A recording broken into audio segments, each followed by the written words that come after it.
As we reported a few weeks ago, Philip Morris USA has announced that after the 2009 season, they will no longer offer contracts for the purchase of tobacco in Georgia. Let's join Denny on the interview set now to discuss this dilemma with UGA Extension Agronomist J. Moore. Well, thank you very much, Paul. Always a pleasure to have J. Moore with us. I wish it was under better circumstances, but it's not. So you're going to a tobacco meeting thinking you're just going to get briefed, and all of a sudden Philip Morris says, guess what? Did this come as a huge shock, J. Michael? Did anybody expect this to happen? Well, Denny, I think that there were growers in the crowd who had some inkling that, as they say, it wasn't going to be good news. I have for years been told by old heads in the tobacco industry that the companies purchase from Florida to Virginia in the flue-cured belt so that they can be assured of having the different qualities that are produced in the different states, the different chemistry that's inherent in that tobacco from those different areas, and as a hedge against all bad weather conditions.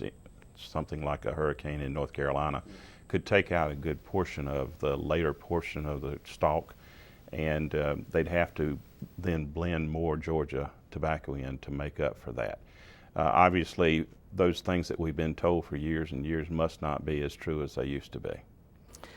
Economically, J. Michael, what does it mean to Georgia, do you think? Well, if we had a crop last year that was better than $30 million crop, this could hurt us pretty severely.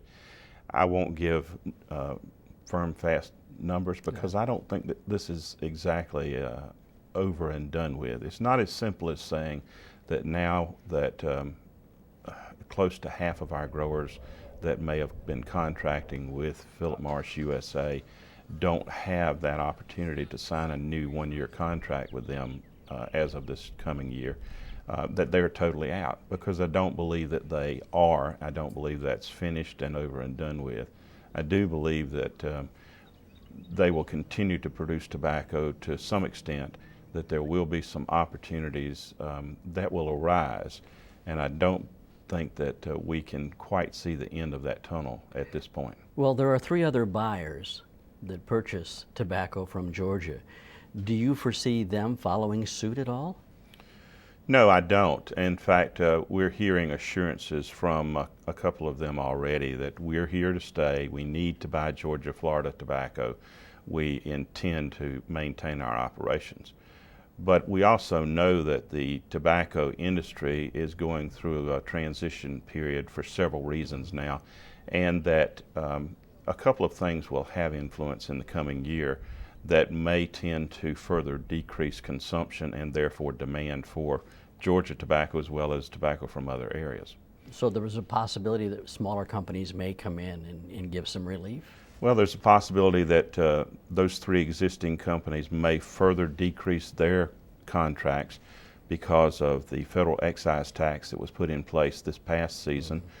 It increased the tax on a pack of cigarettes by 62 cents a pack, and in some cases the price in retail stores went up even higher than that. That decreases consumption and decreases demand. What do you say to the grower sitting out there right now, J. Michael, who doesn't have any idea what to do? I mean, what can you give him any encouragement at all? Well, I think this is a time for public relations. It's a time to be visiting with your neighbors and the people that they contract with.